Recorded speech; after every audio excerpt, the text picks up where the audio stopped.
Hello guys, welcome to our channel Blue Sky PCM. So today we are discussing chapter 2 structure of atom of class 11th. So हम start करते हैं cathode rays से। तो 1859 में Julius फुरकर ने एक discharge tube लिया, उसके अंदर उन्होंने इलेक्ट्रिसिटी के बारे में पढ़ा। तो उन्होंने देखा कि एक नेगेटिव चार्ज पार्टिकल्स है, मतलब नेगेटिव एक रेज है। तो थोड़ा बहुत उनको इन्फॉर्मेशन मिली वहाँ से नेगेटिव चार्ज पार्टिकल के बारे में। फिर 1897 में जे थॉमसन ने डिस्कवर्ड किए इलेक्ट्रॉन्स की, जो कैथोड रेज है, जो बीम है, उन्होंने कहा कि इनको नाम मतलब इलेक्ट्रॉन उन्होंने उनका नाम दे दिया। फिर E/m जो ये चार्ज रेशियो इसका नंबर होता है 1.75 इंटू 10⁻11। ये वैसे आपको याद रखने की ज़रूरत नहीं, बट थोड़ा बहुत आइडिया होना चाहिए, मतलब पता होना चाहिए। वैसे तो क्वेश्चन पेपर में लिखे हुए आते हैं ये सब चीज़ें, बट फिर भी। और इलेक्ट्रॉन कैरियर चार्ज कंसंट्रेशन की वैल्यू होती है 1.6 इंटू 10⁻19 कूलम। तो ये जो नेगेटिव साइन है ये बिकॉज ये नेगेटिव चार्ज पार्टिकल है उसकी वजह से है। सो ऐसे मास की ये वैल्यू होती है हमारी, और उसको अगर एटॉमिक मास यूनिट में लिखना चाहो तो आप ऐसे लिख सकते हो। अब हमने कैथोड रेज के बारे में पढ़ लिया, अब हम आते हैं एनोड रेज पे। तो एनोड रेज क्या है? जैसे कैथोड रेज एक नेगेटिव चार्ज पार्टिकल्स है, उसी तरह एनोड रेज हमारे पॉजिटिव चार्ज पार्टिकल्स होते हैं।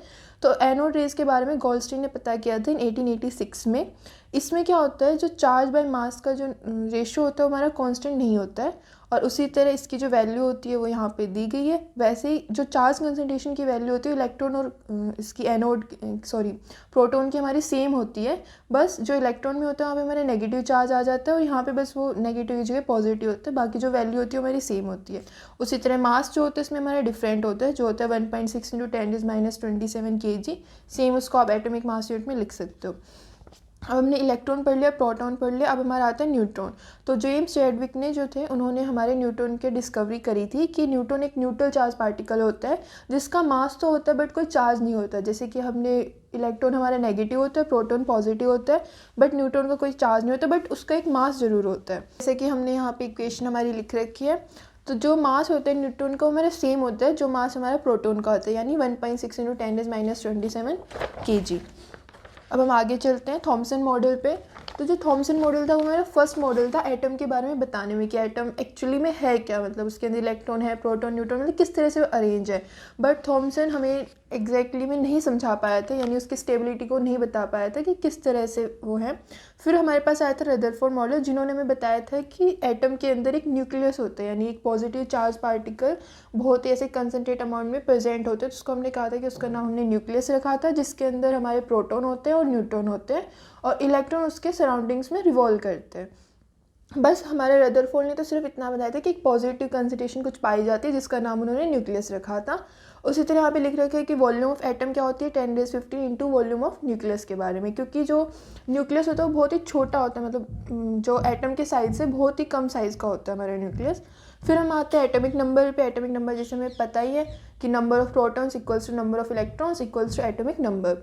एटॉमिक मास पे आता है तो एटॉमिक मास हमारा होता है number of protons plus number of neutrons, यानी जो न्यूक्लियस का मास है हम एक तरीके से कह सकते हैं, क्योंकि न्यूक्लियस के अंदर हमारे प्रोटॉन न्यूट्रॉन प्रेजेंट होते हैं, तो उन दोनों का सम हमारा क्या होता है एटॉमिक मास होता है। अब हम आते हैं आइसोटॉप्स पे। तो आइसोटॉप्स क्या होता है हमारे, उसके अंदर हमारा एटॉमिक नंबर तो सेम होता है, पर जो मास नंबर होता है वो हमारा डिफरेंट होता है। जैसे इन्होंने हमें एग्जाम्पल लिख रखे हैं, हमने प्रोटियम, ड्यूटेरियम, ट्रिटियम। तो ये सारे हमारे हाइड्रोजन के आइसोटॉप्स होते हैं, जिनमें हमारा एटॉमिक नंबर तो इन तीनों का सेम है, बट जो मास नंबर है वो हमारा डिफरेंट है। अब उसी तरह से इनकी जो केमिकल प्रॉपर्टीज़ होती है वो तो हमारी सेम होती हैं, बट जो फिजिकल प्रॉपर्टीज़ होती है वो हमारी डिफरेंट होती है। केमिकल प्रॉपर्टी जैसे अगर हम कोई केमिकल रिएक्शंस कराते हैं तो वो तो सेम देंगी तीनों, बट अगर उनकी कोई फिजिकल प्रॉपर्टीज़ है वो हमारी डिफरेंट होंगी। उसी तरह से हमारे होता है आइसोबार्स होता है। आइसोबार्स में उल्टा होता है कि मास नंबर तो हमारा सेम होता है, बट एटॉमिक नंबर हमारा डिफरेंट होता है। जैसे हमने यहाँ पे लिख रखा है आर्गन, पोटेशियम एंड कैल्शियम। तो इन तीनों का हमारा एटॉमिक मास जो मास नंबर है हमारा सेम है, यानी 40 है।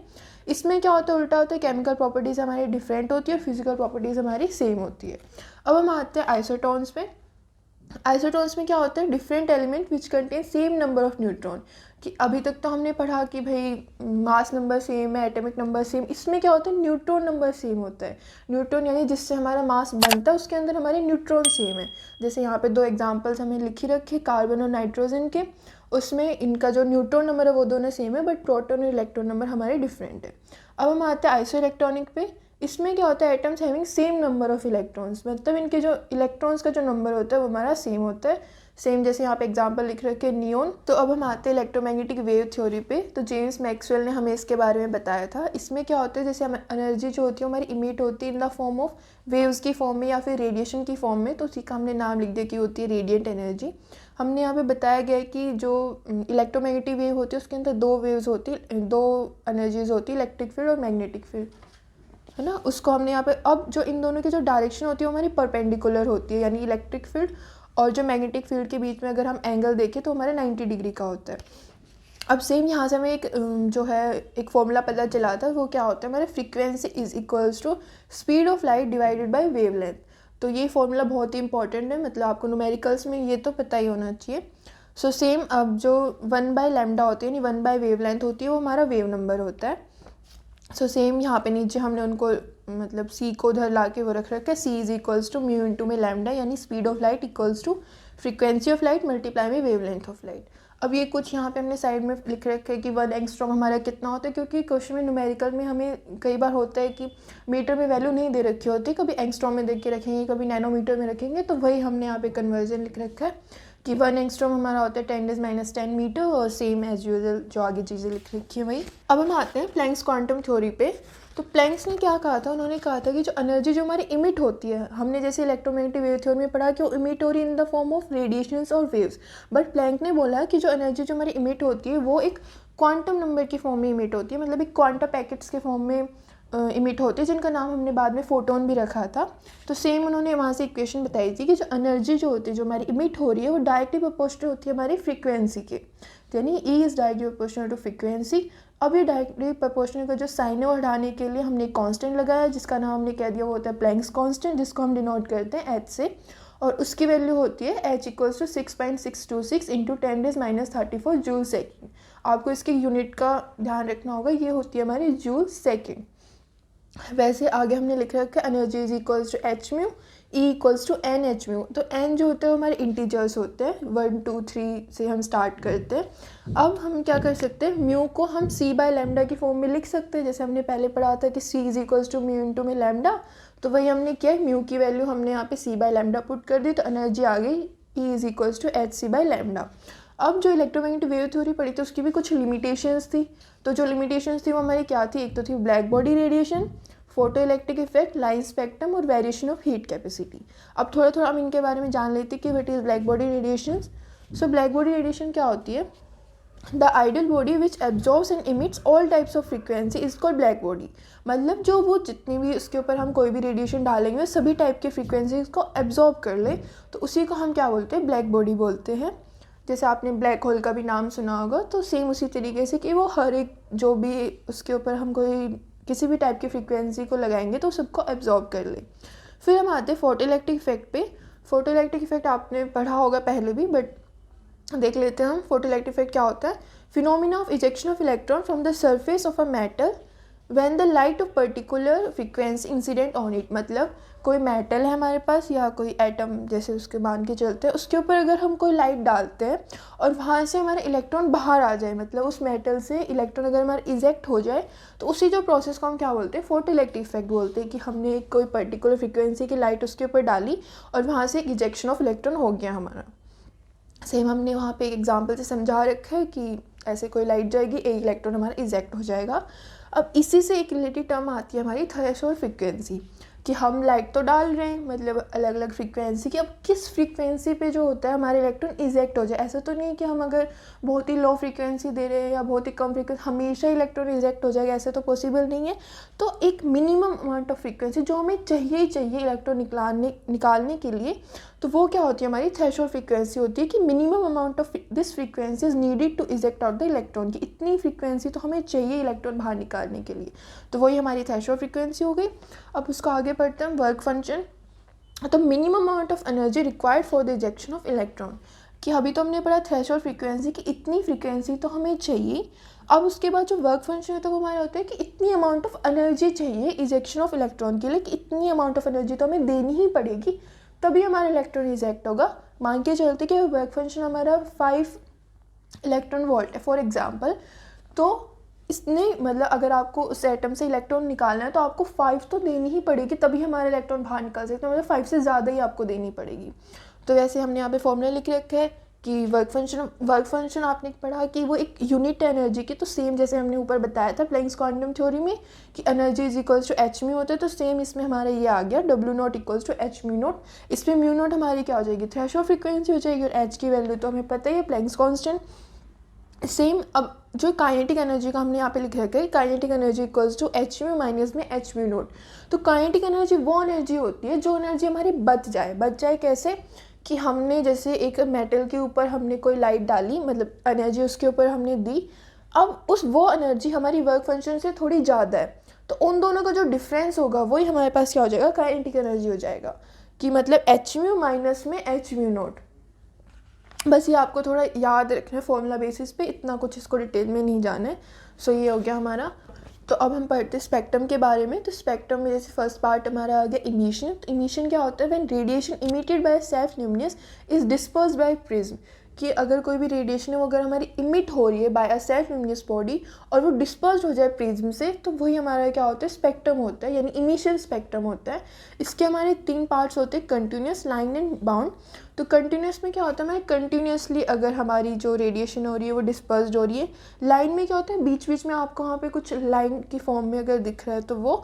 और बाउंड में क्या होता है, हमारी बहुत सारा मतलब एक इकट्ठा है, फिर उसके बाद थोड़ा थोड़ा गैप है, फिर उसके बाद एकदम से ज़्यादा है। तो ये सब चीज़ें हैं।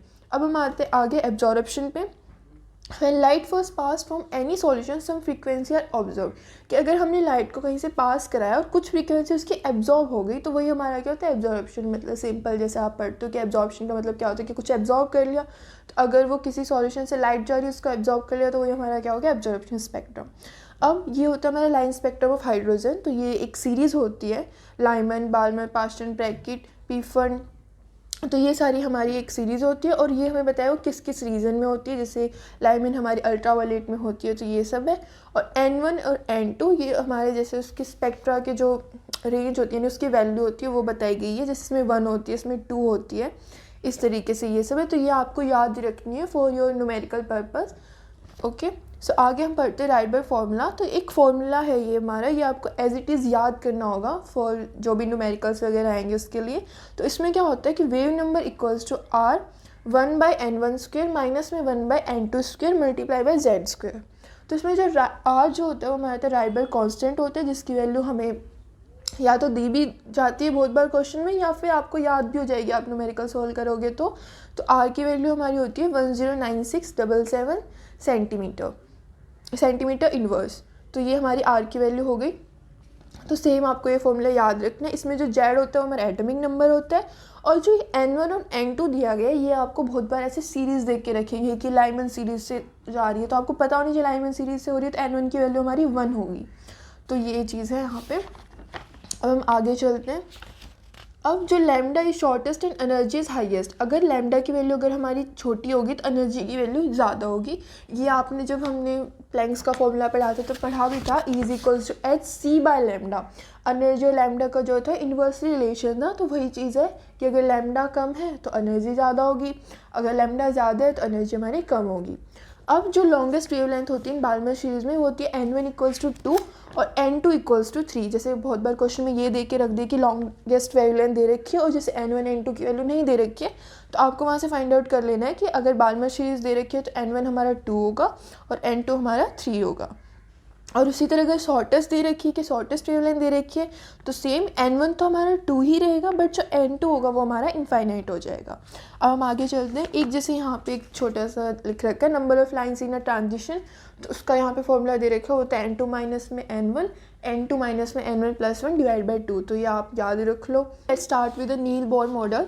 तो नील बोर मॉडल में इन्होंने क्या बताया था, जैसे रदरफोर्ड में हमें बता दिया था कि न्यूक्लियस प्रेजेंट होता है, बट इलेक्ट्रॉन्स के बारे में वो इतना नहीं बता पाए थे। तो उन्होंने नील ने हमें बताया था कि जो इलेक्ट्रॉन्स होते हैं वो हमारे रिवॉल्व करते हैं न्यूक्लियस के अराउंड एक डेफिनेट सर्कुलर पाथ में, और जिनको हमने कहा था कि ऑर्बिट्स और शेल्स बोल सकते हैं। मतलब इलेक्ट्रॉन्स हमारे रिवॉल्व करें न्यूक्लियस के अराउंड, और जिसमें वो रिवॉल्व करे या वो जैसे प्लैनेट्स हमारे रिवॉल्व करते सन के अराउंड तो हम ऑर्बिट बोलते हैं। तो सेम उन्होंने बोला कि एज लाइक ऑर्बिट और शेल की फॉर्म में हमारे इलेक्ट्रॉन्स रिवॉल्व करते हैं।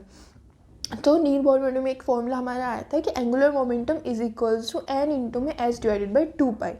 तो एंगुलर मोमेंटम हमारा होता है mvr जो इक्वल है n इंटू में h डिवाइड बाई 2 h हमारे यहाँ पे प्लैंक्स कांस्टेंट हो गया, n वही नंबर ऑफ शेल्स या जो इंटीजर जो हमारा होता है वो हो गया। अब जो इसके हमने पढ़ा था कि क्या क्या इसके एडवांटेजेस थे या फिर क्या क्या इसके यूज़फुलनेस थे और क्या क्या उसके लिमिटेशन थी। तो यूज़फुल तो ये इसलिए था कि इन्होंने एक स्टेबिलिटी बता दी थी कि न्यूक्लियस होता है और इलेक्ट्रॉन्स उसके हमारे अराउंड रिवॉल्व करते हैं। और एक उन्होंने बताया था लाइन स्पेक्ट्रम ऑफ हाइड्रोजन कि हाइड्रोजन का लाइन स्पेक्ट्रम हमारा कैसे होता है। लिमिटेशंस क्या क्या थी, बहुत बार क्वेश्चन में पूछ लिया जाता है कि what are the limitations of Niels Bohr model, तो हमें पता होनी चाहिए। तो हमारी थी inability to explain line spectrum of a multi electron atom, कि जैसे हाइड्रोजन में तो एक ही इलेक्ट्रॉन होता है, तो जिसमें अगर ज़्यादा इलेक्ट्रॉन्स हो तो उनकी जो लाइन स्पेक्ट्रम होता है वो कैसे होता है वो नहीं बता पाया था। और inability in dual nature of matter uncertainty principle की जो ये वो एक्सप्लेन नहीं कर पाया था कि मैटर का जो ड्यूअल नेचर होता है कि मतलब wave nature and particle nature और जो अनसर्टेनिटी प्रिंसिपल है इन दोनों चीज़ों को नहीं बता पाया था। थर्ड पॉइंट होता है हमारा not explain shape of molecule, कि जो मॉलिक्यूल होती है उसकी हमारी शेप कैसे होती है, जैसे हम आगे पढ़ेंगे वो सब चीज़ें। फिर inability to explain Zeeman and Stark effect, तो जीमान स्टार्क इफेक्ट के बारे में भी नहीं बताया था कि अगर इलेक्ट्रॉन अगर हमारा मैग्नेटिक फील्ड और इलेक्ट्रिक फील्ड में रखा जाएगा तो किस तरह से बिहेव करेगा, मतलब इन सब चीज़ों के बारे में नहीं बताया था। Not explain the fine spectrum of hydrogen atom, और हाइड्रोजन एटम का भी कोई फाइन स्पेक्ट्रम नहीं बता पाया था। स्टार्ट करते हैं एनर्जी ऑफ एन इलेक्ट्रॉन की, कि हमने एनर्जी का फॉर्मूला तो देख लिया बट इलेक्ट्रॉन की कैसे एनर्जी निकालते हैं वो हम देखते हैं। तो उसका फॉर्मूला होता है En इक्वल्स टू माइनस में 13.6 divide by N square electron volt पर एटम। तो ये फॉर्मूला होता है जो हमें पता होना चाहिए। अब अगर इलेक्ट्रॉन वोल्ट को अगर हमें जूल में कन्वर्ट करना होता है, बहुत बार क्वेश्चन में जूल पर एटम में कुछ दे रखा होता है, तो उसका फॉर्मूला हमारा ये होता है En इक्वल्स टू माइनस में 2.18 into 10⁻18 divide by N square. N जो होती है वो हमारी नंबर ऑफ शेल्स होती है। सो सेम अगर हमें कभी पूछा हो किसी nth शेल में, तो वो उसका फॉर्मूला होता है E1 multiply by Z square divide by N square. तो जेड हमारे यहाँ पे एटॉमिक नंबर होता है। यहाँ पे इन्होंने यूनिट लिख रखी है 1 जूल इक्वल्स टू कितना इलेक्ट्रॉन वोल्ट के होता है। सो ये आपको पता होना चाहिए।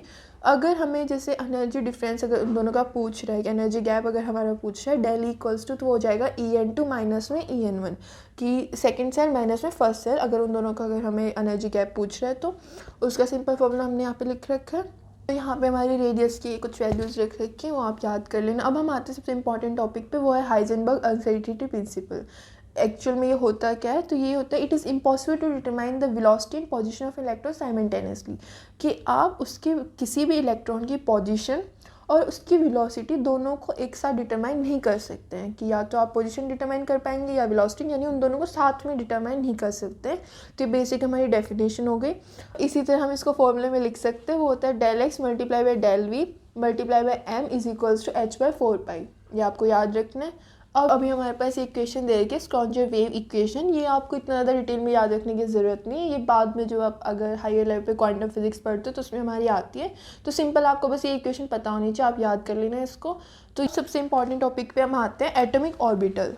अब हमने ये तो पढ़ लिया कि इलेक्ट्रॉन्स हमारे रिवॉल्व कर रहे हैं, बट इलेक्ट्रॉन्स जैसे बहुत सारे इलेक्ट्रॉन्स होते हैं तो किस वे में रिवॉल्व करें, यानी मतलब फर्स्ट शेल में कितने इलेक्ट्रॉन्स हैं, सेकंड में कितने, थर्ड में, मतलब इस तरह से इन सब चीज़ों के बारे में जानने के लिए हमारे पास आता है एटॉमिक ऑर्बिटर, यानी 3D space around the nucleus with in which the probability of finding electrons of given energy and maximum, कि किस शेल में यानी कहाँ पे जो प्रोबेबिलिटी होगी इलेक्ट्रॉन की वो मैक्सिमम होगी, कि यहाँ पे इलेक्ट्रॉन हमारा इसकी मैक्सिमम प्रोबेबिलिटी कहाँ पे पाया जा सकता है। तो वही सब एटॉमिक ऑर्बिटर में हमें बताया जाता है। मेनली इसमें यही है कि हमें बताता है कि इलेक्ट्रॉन्स की पोजीशन क्या कहाँ पे होगी या कहाँ पे वो पाया जा सकता है। सेम हमारे क्वांटम नंबर है a set of A number which describes energies of electron in atom and information about shape and orientations, कि इलेक्ट्रॉन की क्या शेप होगी, क्या ओरिएंटेशन होगी और उनकी क्या क्या एनर्जीज होगी, तो ये सब हमारे बताते हैं। तो फर्स्ट क्वांटम नंबर होता है हमारा principal quantum number. It represent the shells to which electron belongs, की जो इलेक्ट्रॉन हमारे किस शेल में बिलोंग करते हैं। ये सब चीज़ें आपने 10th स्टैंडर्ड में पढ़ी भी होंगी केमिस्ट्री में, KLM शेल्स वगैरह, कि 2 8 8 18 का जो हम पढ़ते थे। तो सेम चीज़ वही है कि किस शेल में मिलेगा इलेक्ट्रॉन्स, के में मिलेगा, एल में मिलेगा, एम में, तो वही चीज़ बताता है principal quantum number. It determine the size energy and shell. अब जो नंबर ऑफ इलेक्ट्रॉन्स हम कितना फिल कर सकते हैं शेल में वो हमारा होता है 2n²। जैसे के शेल होती है उसमें एन की वैल्यू 1 होती है, यानी 2 हम उसके अंदर पुट कर सकते हैं, तो ऐसे करके आप हमें इसमें बता सकते हैं। वैसे एल जैसे 2 हो गया तो 8 उसके अंदर पुट कर सकते हैं। तो ये सब चीज़ें अब बढ़ते हैं एजीमुथल क्वांटम नंबर में, जिसको हम डिनोट करते हैं एल से। ये हमें बताता है रिप्रेजेंट द सब शेल की सब शेल कौन सी होगी, और एल हमारे इक्वल होता है n-1 के। अगर एन की वैल्यू अगर हमें कुछ दे रही है, अगर हमें एल निकालना तो हो जाएगा n-1। तो इसमें हमारा एल की वैल्यू अगर 0 है तो एस, एल की वैल्यू 1 है पी, एल की वैल्यू 2 है तो डी, और एल की वैल्यू 3 है तो एफ। मेन तो आपकी एस पी डी एफ ये, जिसके वे पे आप इलेक्ट्रॉन्स को मतलब रिप्रेजेंट करोगे कि इसमें कितने इलेक्ट्रॉन्स पाए जाते हैं।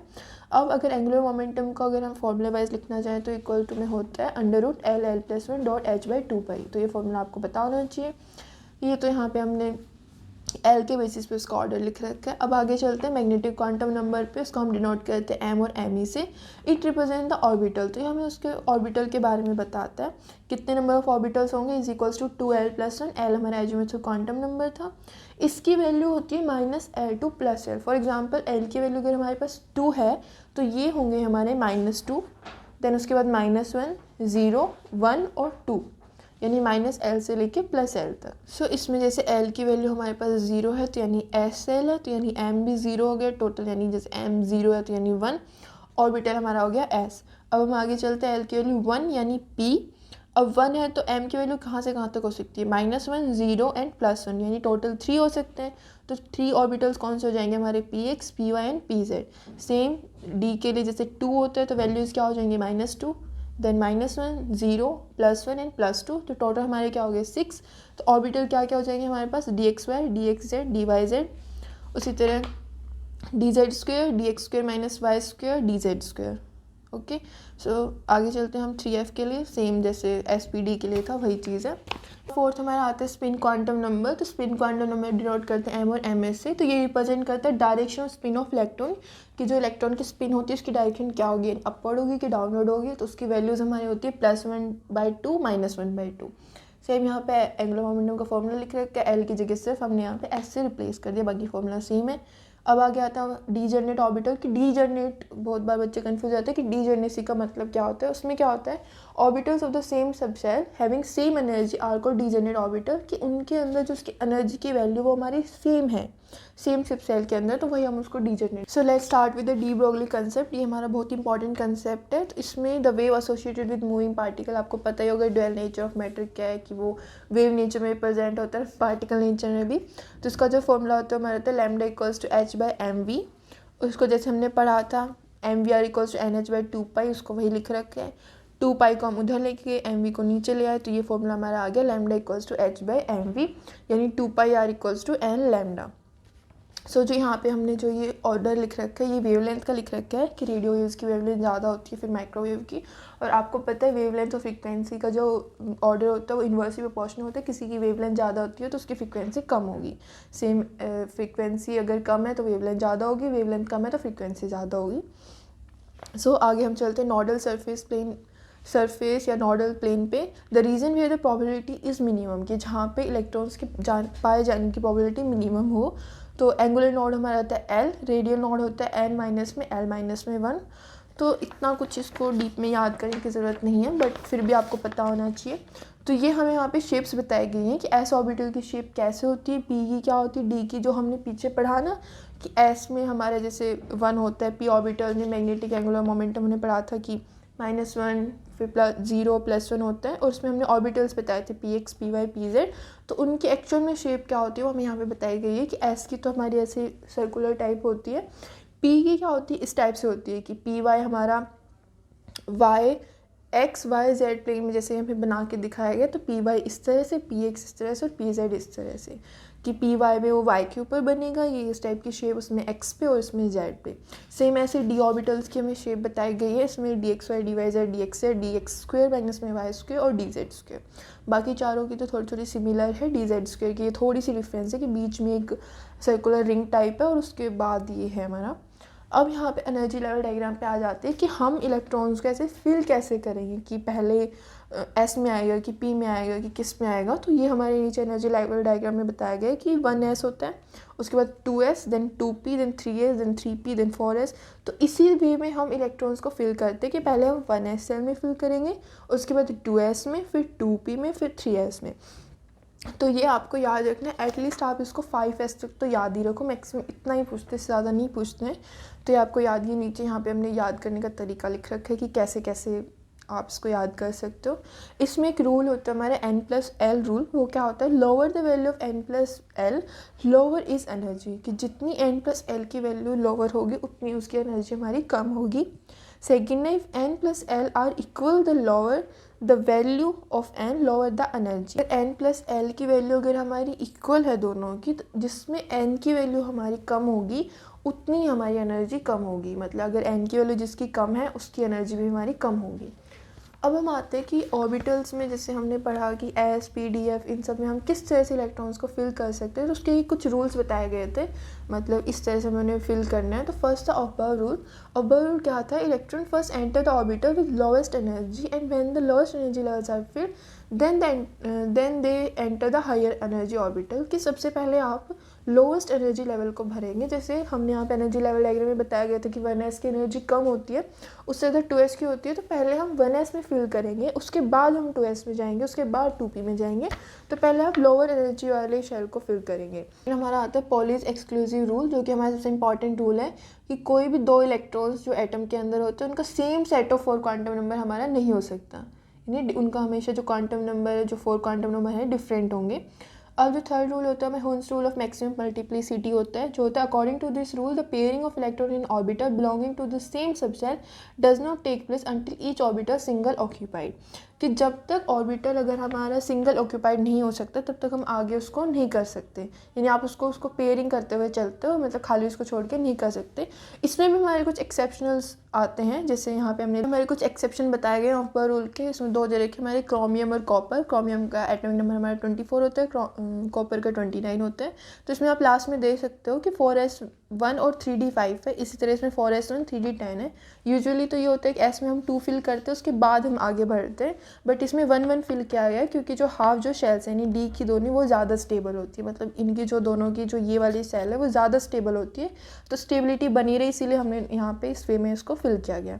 अब तो यहाँ पे सिंपल सा बताया गया है कि पैरामैग्नेटिक नेचर क्या होता है, डायमैग्नेटिक नेचर क्या होता है। पैरामैग्नेटिक में क्या होता है, एटम्स ऑक्यूपाई अनपेयर्ड इलेक्ट्रॉन्स। अगर अनपेयर्ड इलेक्ट्रॉन्स है तो उस एटम्स को हम बोल देते हैं उसका पैरामैग्नेटिक नेचर है। उसी तरह इसमें attraction weakly by magnetic field, same as a diamagnetic nature. Atoms occupies paired electron, तो डायमैग्नेटिक नेचर, और ये रिपेल करता है by repelled weakly by magnetic field. So यहाँ पे हमारा चैप्टर 2 का रिवीजन कंप्लीट होता है। If you like the video please like share and subscribe. Thank you so much, bye.